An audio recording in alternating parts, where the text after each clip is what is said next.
Hello everyone and welcome to Azjenco's Den. So I have a question for you. Do you want to be afraid? Oh wait, whoa, I'm not trying to threaten you or anything. I just want to know, do you like scary books and scary films and scary games? Do those not giving a shrug or shaking their heads? Obviously it's a resounding yes. Well, I've got one hell of a good time for you then. Emphasis on the hell. During my Halloween Twitch streams, there were a few horror games that I really want to get around to, and these indies I thought really needed some love, so one of them that really stood out to me was Stasis. And oh boy did I love it, it was a match made in hell. Okay, enough of the dad jokes, let's get around to the review. Now first off, I have to give a shout out to the development team, the Brotherhood, as they're from my native country of South Africa, so definitely it was something that was going to be on my radar. Now I'm not going to pull any punches, obviously. This game needs to get the reckoning that it deserves, so if it's great, it's great. If it's bad, and I have to call it as it is. And this studio is definitely as indie as they come. It's quite small, but as small as the team is, they put a lot of effort into the game, so let's take a closer look. You play as John Marechek, a poor sod who woke up on a spaceship right after the crap hit the fan. Now you see, John is in a bit of a bind. Not only does he have to fight for his life, but he also has to find his family, as they were all still together when he went into stasis. But when he woke up on this foreign spaceship, he found that they've gone missing. As for the gameplay, it really marries the two concepts of exploration and puzzle solving quite well together, and takes the extra element of horror and infuses it just perfectly. So if you take an old school puzzle game kind of like Monkey Island and you shove it into the worst nightmares of Pinhead, then you'll kind of have a good idea of where you stand with Stasis. Oh yeah, and as a bit of a side note, you can die in this game and you will die in this game, and it is a lot of fun. It is quite creative and you will stumble into these. They come as a bit of a shock sometimes, but man, it's a lot of fun discovering these for yourself. So when you clicked on the video, you saw the name Cayne as well, and this is where things get a little bit interesting. You see, Cayne is kind of a supplement to the whole experience you get in Stasis. It is free to play, you can download it anytime on Steam, but it really factors into Stasis. Talking about Stasis and not mentioning Cayne is impossible, the two go hand in hand. Having the one without the other would be like Han Solo and Chewbacca without the Millennium Falcon, or having a Justice League and no Superman, or even an Avengers without Hawkeye. You know, it's impossible, you just cannot have the one without the other, so that is why I definitely pulled Cayne into this review, so you'll get a good idea of the whole experience. Now, seeing Cayne play Hadley, and she's in a bit of a little sticky situation, same as John.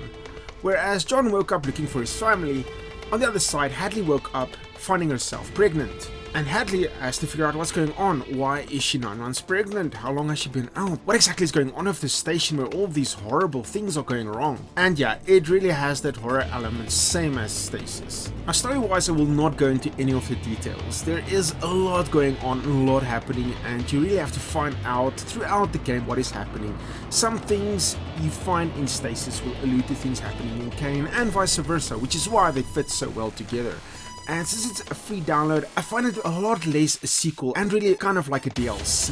A free one at that, so it's really a good addition to the game and worth getting. And the world they set up really pulls you in. Between the two games, you really get this sense of foreboding, the sense of horror that really seeps in. Your solitude and the visceral horror and all of the blood and guts is definitely there, but it's the psychological part as well that really filters in, and I'm really impressed with how they set everything up. You really get where the inspiration comes from. Big blockbuster films like Aliens or even your Event Horizons, all of it just filters into this, but it feels more like one of those indie films, but it got a big budget because this game is beautiful and it really shines. It really pays off. The more you play it, the more you'll get pulled into the game. Okay, to be fair, it feels a lot less like a film and perhaps more akin to a book. And I should definitely put up a little bit of an exclamation mark here and maybe a bit of a fair warning. There is a lot of reading in this game. No, seriously, there's a lot of reading. As you explore the station, you'll find a lot of dead bodies and a lot of computers. And an interesting thing about this world is a lot of the characters in the world really had the need to write down all their thoughts and feelings in quite a lot of detail. Now, a lot of the things are very boring, like this love life here and who's cheating on who, so you have to skim through all of that. It's quite interesting. It puts you really in perspective of the world that they're trying to build. But between all of that, there's going to be a lot of facts and interesting things that you need to solve puzzles. But not only that, it really goes above and beyond to set up the world itself. And this is why I'm throwing out that warning. This really feels like a game with aspirations of becoming a book,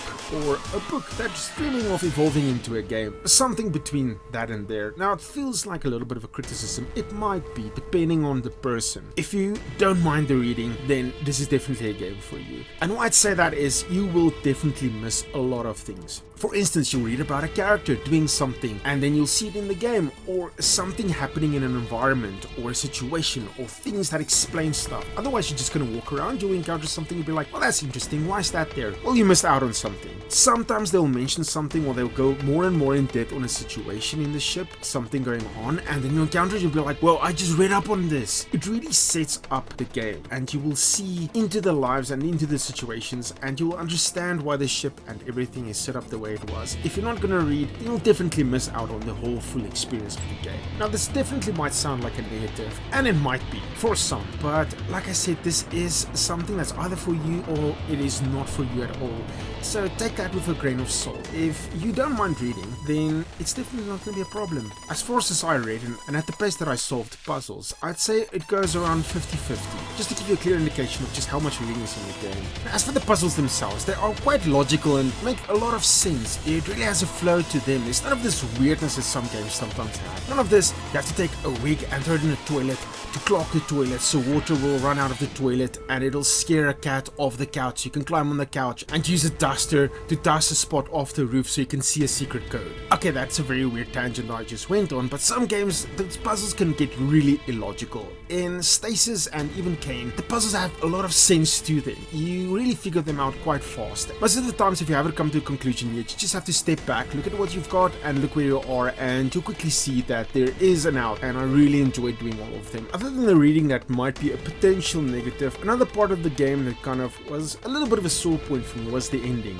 Okay, I will definitely not go into any spoilers, obviously. I want to leave this open for you to see exactly what it has to offer, because it's just that good. But the ending of Stasis left a lot of questions still open, which is sometimes not a bad thing. Stasis ended on a really high note that I really enjoyed. Then come Cayne, it ended on a note where there were so many things left open, so many unanswered questions. In fact, a lot of the ending made you scratch your head and wonder, what does this mean? Where does this lead? So many questions. Obviously, it's left open for sequels, which is always a good thing, but you really want some closure to your experience. And that's a little part of Cayne that dragged me down for it, a little bit. From what I've seen, there is a sequel coming called Stasis Bone Totem, which looks really interesting, but so far it looks like it's going to diverge a little bit from what came before, as it looks like Bone Totem is going to take place in the horror-filled depths of the ocean. We're going to take upon the roles of a whole new cast, so it seems it's going to take upon a whole new story of its own. For that reason, I wonder how it's going to filter into the other games. So far, that's not a bad thing. I'm just very curious to see how everything is going to tie together. So without taking the sequel into account, the previous installments of Stasis and Cayne has a neat little package, but it leaves a little bit of openings at the end, which is all that kind of like a little bit gets me down, because I want to see how this thing ends. The story looks really interesting, and it really rides the line between a 5 and a 4 star. I just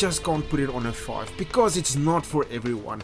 If it is something that's really for you, then maybe. And if some of the gripes I have with the ending, I just cannot elevate to the perfect status. It just falls short for me. But even so, these two titles are definitely worth your time. So what do you think of Stasis and Cayne? Is this something you've played before? Does your thoughts align with what I'm saying about the game? If so, or if not, comment down below and let me know what you thought about the game. Or is it something that's on your list now? Because it is definitely something worth checking out. Like this video if you really liked it, or just drop a thumbs down if it wasn't for you. But definitely let me know what you thought about the game. And subscribe to the channel if you'd like to see daily first impression videos on indie games, or more reviews on games I've played on Twitch. And a very special thank you goes out to all of my patrons. Thank you guys so much for supporting the channel. And have a great day everyone, thanks for stopping by, and I'll see you next time. Can I beat them? No. I'll just die again.